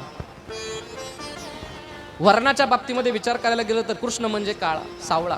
भगवंताचं स्वरूप सावळं होतं. म्हणे विशेषेन कर्षती इति श्रीकृष्ण. ज्याच्याकडे बघितल्याबरोबर हृदय आकर्षित होतं त्याला कृष्ण म्हणतात. म्हणून भगवंताचं नाव ठेवलं श्रीकृष्ण. मग आता या दोनही बालकांचं नामकरण विधी पूर्ण झाला. गर्गाचार्य महाराजांना भरपूर दक्षिणा दिली, गर्गाचार्य महाराजांचं दर्शन घेतलं. आणि आता नंदबाबाच्या वाड्यामध्ये बलराम आणि श्रीकृष्ण वाढायला लागले. वाढत असताना महाराज त्यांच्या अनेक लीला आहेत त्या ठिकाणी. शुकाचार्य महाराजांनी एका श्लोकामध्ये भगवंताच्या अनेक लीला सांगितल्या. हे ज्यावेळेस एका वर्षी झाले त्या वर्षापासून यांच्या खोड्या सुरू झाल्या. यांच्या गल्लीमध्ये असणाऱ्या गोपाळांसोबत यांची मैत्री झाली आणि गोपाळांसोबत राहत असताना महाराज यांनी खोड्या करायला सुरुवात केली, खेळ करायला सुरुवात केली. सांगतात भगवान परमात्मा काय काय खोड्या करत होते. तवत्सान्मुंच क्वचित समये क्रोच संजात हासः स्तेयं स्वाद्वत्यय ददीपय कल्पते स्तेय योगे हे मरकान् भोक्षन् विभजति सचे नाति भांडं भिन्नति द्रव्यालाभे स गृहकुपितो यात्युप्रकोष्यतो कान.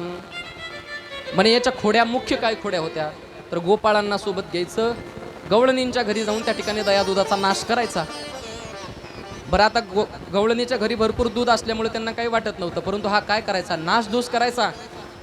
आणि नाशधूस केल्याच्या नंतर उरलेलं दही, दूध, ताक, लोणी माकडांना खाऊ घालायचा. आणि माकडांचं पोट भरल्याच्या नंतर जे दह्या दुधाचे माठ आहेत ते उचलून त्या ठिकाणी आपटायचा आणि माठ फोडून टाकायचा. अशा पद्धतीचे याच्या त्या ठिकाणी महाराज लीला सुरू झाल्या. आणि आता एका एका गवळणीची तक्रार भगवान परमात्म्याच्या बाबतीमध्ये यशोदेकडे यायला लागली. एक एक गवळण यशोदेकडे यायला लागली आणि यशोदेला म्हणायला लागली, यशोदे तुझ्या कानाला जरसा आवर, तुझ्या कृष्णाला थोडासा आवर. अगं बघ एवढासा आहे परंतु किती खोड्या करतोय. ज्या ज्या वेळेला महाराज भगवंताची तक्रार यायची त्यावेळी यशोदेला मात्र वाटत नव्हतं की आपला मुलगा काय करतोय, खोड्या करतोय म्हणून. लेकरू कितीही महाराज आगाव असू द्या, आपल्या आईला मात्र ते प्रिय असतं. ते मळकं असू द्या, ते कसंही असू द्या, ते आपल्या आईला मात्र अत्यंत प्रिय असतं. आणि महाराज भगवान परमात्मा त्या ठिकाणी अनेक लीला करायला लागले. एके दिवशीचा प्रसंग आहे. भगवान परमात्मा, बलराम दादा आणि अनेक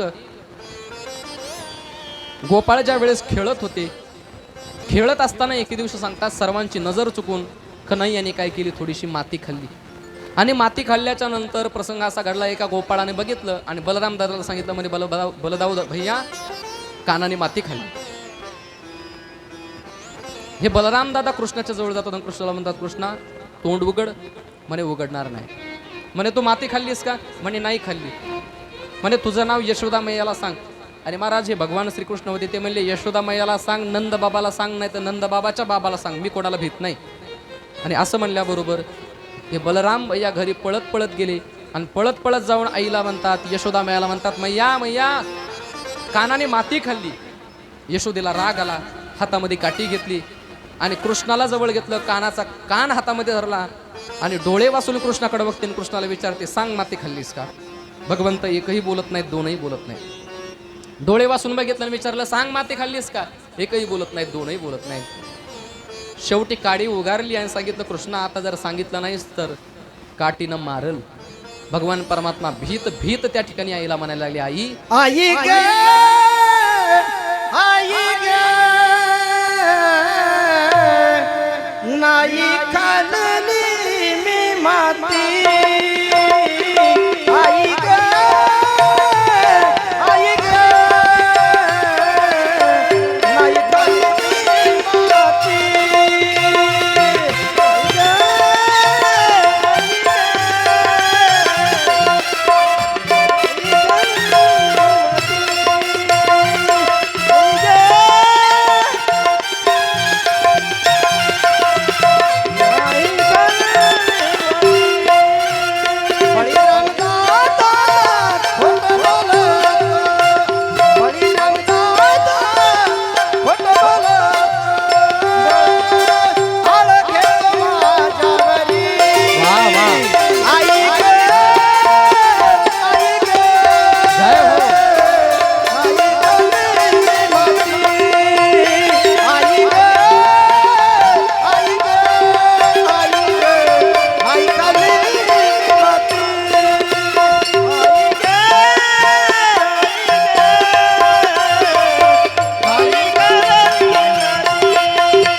भगवान परमात्मा आईला अर्थ हाक मारतात, आई ग आई ग नाही खादली मी माती. आई मी माती खाल्ली नाही.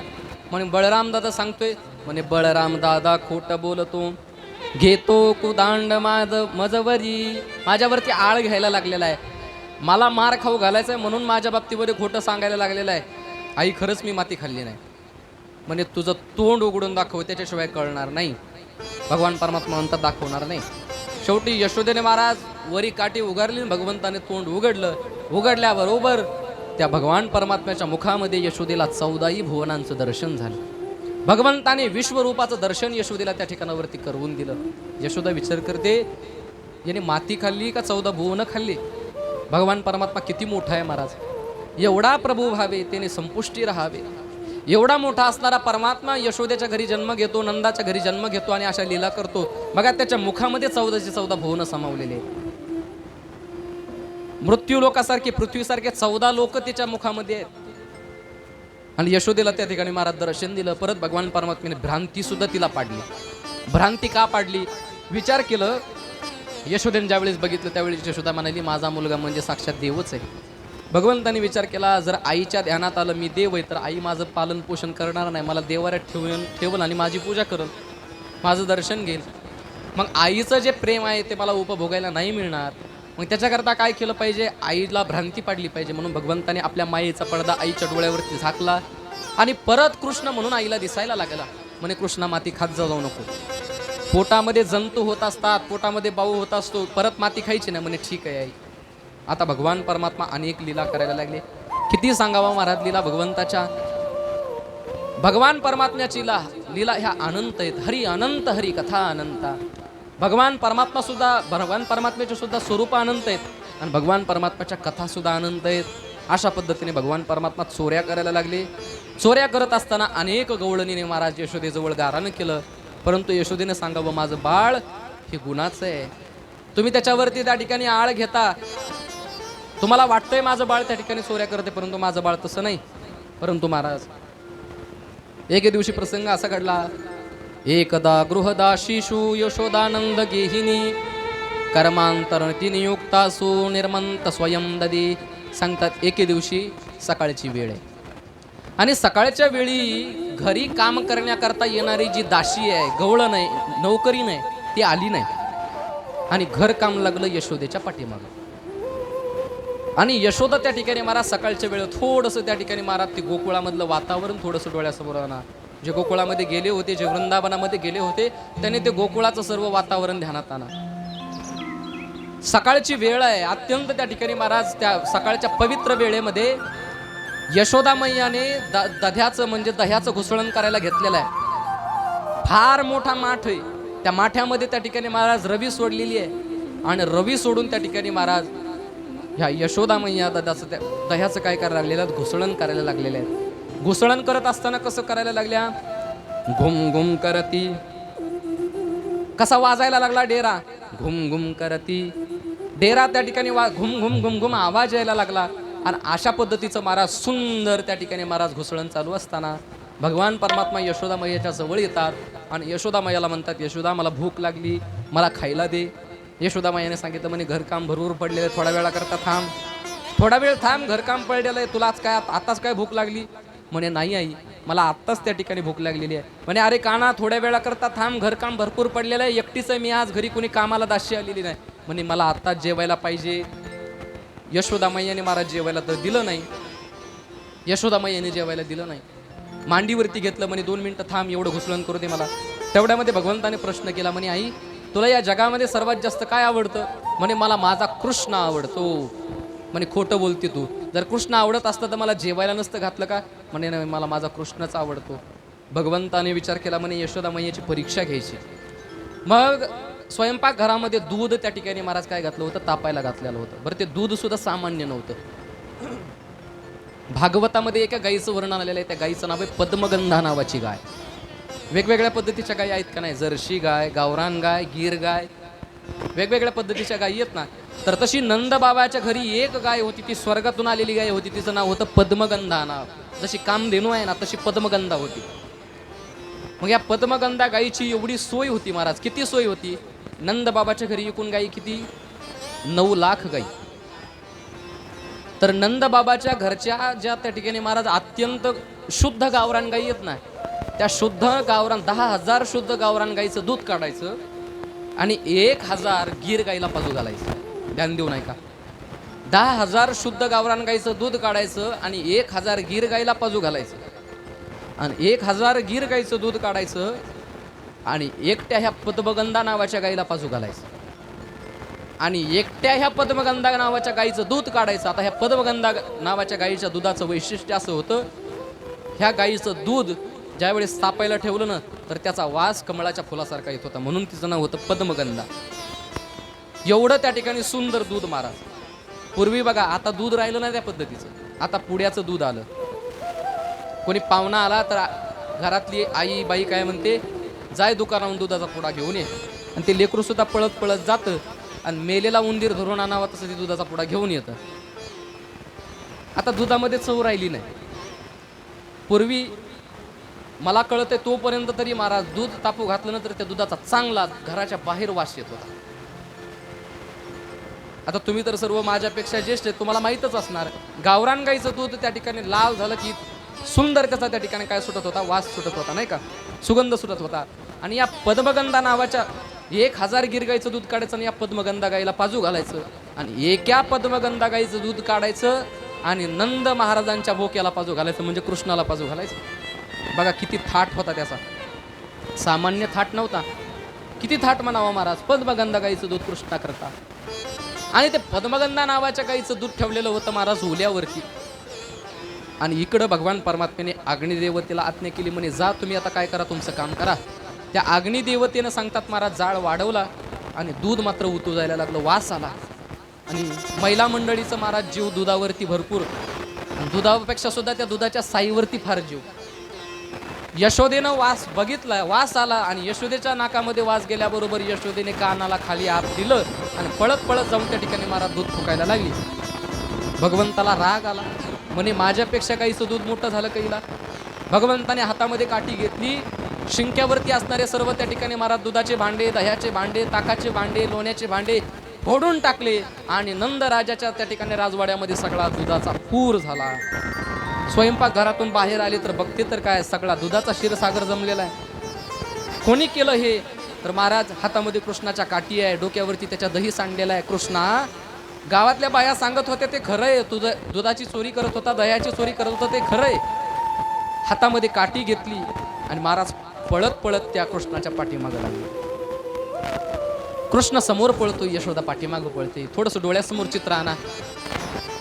या यशोदेचं वय महाराज त्या ठिकाणी फार वय झालेलं होतं. 70-75 वर्षाची यशोदा झालेली होती. उतरत्या वयामध्ये भगवान परमात्मा त्यांच्या पोटाला आलेले होते. आणि आता यशोदेच्या समोर भगवान परमात्मा पळतायत, यशोदा कृष्णाच्या पाठीमागं पळते. सगळ्या गोकुळामध्ये यशोदेला फिरवलं. घामा गरज झाली. कृष्णाला म्हणते, कृष्णा थांब, कृष्णा थांब, कृष्णा थांब, तुला सांगते थांब. भगवान परमात्म्यानं पळत पळतच म्हणावं, नाही आई, मी थांबल्याच्या नंतर तू मला मारणार म्हणून मी थांबणार नाही. एवढं पळवलं महाराज, एवढं पळवलं. भगवंत भक्ताला एवढा पळवतो ना महाराज. एखादा भक्त जर त्या भगवंताच्या पाठीमागं लागला, एवढा पळवतो महाराज. भक्त जोपर्यंत व्याकुळ होत नाही तोपर्यंत भगवंत थांबत नाही. यशोदा मागं पळते, यशोदेला घाम आलेला आहे, हातामध्ये काठी आहे, कृष्ण समोर पळतोय. भगवंत सुद्धा घामाने त्या ठिकाणी महाराज लाल झाले. आणि आता यशोदा ज्या वेळेस थकली ना, थकल्याच्या नंतर महाराज भगवंताला वाटलं की आता यशोदा मैया थकली. ही लीला काय शिकवते माहिती तुम्हा आम्हाला? भगवंताची ही जी लीला आहे ना, या लीलेला दामोदर लीला म्हणतात. या लीलेच्या माध्यमातून शुकाचार्य महाराजांना सांगायचे आपल्याला. काय सांगायचंय? एखादा जर भक्त असं म्हणत असेल की नाही मी थांबून थांबून भक्ती करल, नाही सापडणार देव. एखादा भक्त म्हणाल मी वैभव संपन्न भक्ती करल. काही काही लोकांचं म्हणणं असतं नाही, भक्ती सुद्धा वैभवामध्ये करायची. वैभवामध्ये भक्ती करतच नसतात. आणि वैभव संपन्न भक्ती भगवान परमात्म्याला आवडतच नाही. हातामध्ये काठी घेऊन भगवंताच्या पाठीमागं पळणं म्हणजे वैभव संपन्न भक्तीचं लक्षण आहे. तुम्ही तुमचा ताटा तुमच्या जवळ घेऊन भगवंताच्या पाठीमागे जर लागले, अहमपणा घेऊन जर पाठीमागे लागले तर तो थांबत नाही. आणि यशोदा महाराज दुपारपर्यंत कृष्णाच्या पाठीमागे लागली परंतु थांबला नाही. यशोदेला दम लागल्याच्या नंतर यशोदाने एका जागेवरती उभा राहावं आणि काही अंतराच्या लांब भगवंताने उभा राहावं आणि यशोदेकडे बघून हसावं.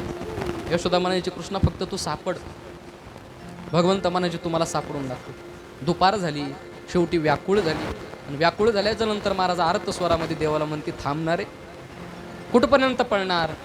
आणि ऐका बरं, ज्यावेळेस एखादा भक्त व्याकुळ होतो का, रडकुंडीला येतो का, रडतो का, तेव्हाच भगवान परमात्मा सापडतो. तोपर्यंत सापडत नाही. हसून तर कसा सापडणार नाही तुम्हाला, आनंदात तर कसा सापडणार नाही तुम्हाला. त्याच्याकरता रडावं लागतं महाराज, त्याच्याकरता रडावं लागतं. ज्यावेळेस भक्ताचा अंतकरण महाराज त्याच्याकरता रडतं ना, त्याच्याकरता व्याकुळ होतं ना, मग तो थांबतो. यशोदेचं अंतकरण व्याकुळ झालं बरं का. आणि व्याकुळ झाल्याच्या नंतर भगवंत थांबले. आता भगवंताचं स्वरूप डोळ्यासमोर आणा. पळाल्यामुळं भगवंताच्या, आता गोकुळामध्ये पळत होते, तिकडं सगळी माती होती, धूळ होती. पळत असताना भगवंताच्या चेहऱ्यावरती धूळ उडालेली आहे. धुळीचे कण भगवंताच्या चेहऱ्यावरती आहे. भगवंताचे कुरुळे कुरुळे केस आहेत आणि त्या कुरुळ्या केसावरती भगवंताच्या धूळ बसलेली आहे. भगवंताच्या डोक्यामधून त्या ठिकाणी घाम व्हायला लागलेला आहे. भगवंताचा चेहरा सावळ्या रंगाचा आहे. भगवंताला सकाळी यशोदा मैयाने काजळ लावलेलं होतं, ते काजळ त्या घामाने गालावरती आलेलं आहे. बघा चेहरा समोर आणा. आणि यशोदेने त्या ठिकाणी भगवंत धरला. नाटक करायला लागले, ते का सापडत होते का? परंतु यशोदेनं धरल्याच्या नंतर चळचळ कापायला लागले. यशोदेने घरी आणलं आणि घरी आणल्याच्या नंतर महाराज उखळाच्या जवळ नेलं. म्हणे आता तुला उखळाला बांधून ठेवणार. आणि उखळाला बांधण्याकरता ज्यावेळेस दोरीनं बांधायला लागल्या त्यावेळेस भगवंत बांधल्या जात नव्हते. परत बऱ्याच वेळ त्या ठिकाणी यशोदा मैयाला बेजार केल्याच्या नंतर भगवंताने बांधून घेतलं. आणि भगवान परमात्मा आता रडायला लागले, स्फुंदून रडायला लागले. ऐका बरं का, डोक्यावरती मोर मुकुट आहे, भगवंताचा सावळा रंग आहे, कुरळे केस आहेत. भगवंताच्या गालावरती दृष्ट लागू नये म्हणून यशोदा मैयाने काळा टिका त्या ठिकाणी दिलेला आहे. गुलाबी ओठ भगवान परमात्म्याचे, जशा गुलाबाच्या पाकळ्या असाव्या तशा भगवान परमात्म्याचे ओठ आहेत. आणि यशोदा मैयाच्या भीतीने थरथर कापणाऱ्या परमात्म्याच्या डोळ्यातून येणाऱ्या ज्या अश्रुधारा आहेत, त्या अश्रुधारानं भगवंताच्या डोळ्यातलं असणारं काजळ भगवंताच्या गालावरती पांगलेलं आहे. किती दिव्य स्वरूप भगवान परमात्माचं आहे. अहो, ज्याच्या सत्तेनं सर्व ब्रह्मांड चालतं, आज तो परमात्मा यशोदेला बघून भ्यायला लागलेला आहे. आणि यशोदेने त्यांना बांधलं उकळाला. यशोदा कामामध्ये व्यस्त झाली. भगवान परमात्म्याने ते उकळ ओढत ओढत दारापर्यंत आणलं. आणि दारामध्ये असणारं त्या ठिकाणी महाराज विमलार्जुनाचं झाड होतं. 2 झाडं होती. आणि हे 2 झाडं म्हणजे कुबेराचे 2 मुलं होती. एकाचं नाव होतं नल कुबेर आणि एकाचं नाव होतं मणिग्रीव. हे नारदांच्या शापाने त्या ठिकाणी महाराज काय झालेले होते, झाडं झालेले होते. आणि नारदांनी त्यांना शाप असा दिलेला होता की कृष्ण अवतारामध्ये भगवान श्रीकृष्णाचा स्पर्श तुम्हाला झाल्याच्या नंतर तुमचा उद्धार होईल. आणि भगवान परमात्म्याने त्यांचा उद्धार करण्याकरता उखळ ओढत ओढत ओढत दारात आणला. आणि दारात आणल्याच्या नंतर दोन्हीही बरोबर झाडांच्या मधोमध आणून भगवान परमात्म्याने तो उखळ ओढल्याबरोबर दोन्ही झाडं त्या ठिकाणी महाराज कडकड कडकड कडकड वाजून त्या ठिकाणी पडले. आणि पडल्याच्या नंतर यशोदा पळत पळत आली. बघते तर काय, झाडं पडले. कृष्ण त्या दोन्ही झाडांच्या मधोमध आहे. ज्यावेळेस महाराज ते झाडं पडले, त्याच्यातून 2 दिव्य पुरुष प्रगट झाले. आणि त्या 2 दिव्य पुरुषांनी भगवान श्रीकृष्णांना नमस्कार केला. म्हणे, भगवंता तुम्ही आमचा उद्धार केला, तुम्ही आम्हाला मुक्त केलं. त्यावेळेस भगवान परमात्म्याने विचारलं, म्हणे तुम्हाला काय पाहिजे, तुमची इच्छा काय आहे. त्यावेळेस शापमुक्त झालेल्या 2 विमला अर्जुन, नलकुबेर आणि त्या ठिकाणी मणिग्रीव नावाच्या त्या 2 कुबेरांच्या मुलाने भगवान परमात्म्याला सांगितलं, म्हणे आमची फक्त एवढीच इच्छा आहे. काय इच्छा आहे. वाणी गुणानुकथने श्रवणो कथायाम हस्तौ च कर्मसु मनस्तव पादयोर्णः स्मृत्या शिरस्तव निवास जगत् प्रणामे दृष्टिं सतां दर्शनेष्टु भवत्तनूनां. एकच इच्छा आहे. काय इच्छा आहे. म्हणे आमची वाणी तुमच्या गुणांचं वर्णन करत राहू. बघा, सर्वजणांची इच्छा हीच असली पाहिजे. आमची वाणी तुमच्या गुणांचं वर्णन करत राहू. आमचे कान तुमचे त्या ठिकाणी कथा ऐकण्याकरता लागून राहू. आमचे हात तुमच्या सेवेमध्ये मग्न राहू. आमचं मन तुमच्या चरणावरती त्या ठिकाणी लीन राहू. आणि आमचं मस्तक आपल्या निवासस्थान अशा जगासमोर नम्र राहू. एवढीच आमची विनंती आहे. मग प्रत्येक माणसाची इच्छा सुद्धा हीच असली पाहिजे की देवा, काही नकोय, माझं मस्तक तुझ्या चरणावरती त्या ठिकाणी सतत झुकलेलं राहू दे. माझ्या हाताने तुझं नामस्मरण त्या ठिकाणी होत असताना माझ्या हाताने टाळी वाजू दे. माझे पाय तुझ्या दिंडीमध्ये चालू दे. माझ्या कानाने तुझी त्या ठिकाणी कीर्ती ऐकावी आणि माझ्या मुखाने तुझं नामस्मरण करावं. याच्या पलीकडे मला काहीही नको. अशा पद्धतीची मागणी त्यांनी मागितली. आणि महाराज हे दोघंही त्या ठिकाणी आपल्या कुबेर लोकाला निघून गेले. यशोदा मैयाने भगवान परमात्म्याला त्या ठिकाणी महाराज उचलून घेतलं. आता यशोदा मैयाने विचार केला, म्हणे जसा हा जन्माला आला तसे याच्या डोक्यावरती त्या ठिकाणी महाराज अनेक विघ्न आले. सुरुवातीला पुतना काय मारायला आली, नंतर तृणावृत नावाचा दैत्य काय मारायला आला, नंतर मामळ भट्ट काय आला. अनेक संकट याच्यावरती आले. आपल्याला असं वाटतात आपण गोकुळ सोडलं पाहिजे. ऐका बरं, त्यावेळेस नंद बाबांनी आणि सर्व गोकुळवासियांनी गोकुळ सोडलं. आणि सर्वजण त्या ठिकाणी महाराज कुठं निघाले. म्हणे आता जायचं कुठं. म्हणे अत्यंत त्या ठिकाणी पवित्र असणाऱ्या वृंदावनामध्ये. वृंदावनाचा महिमा सांगितला. वनम वृंदावनम नाम पश्यव्यम नवकान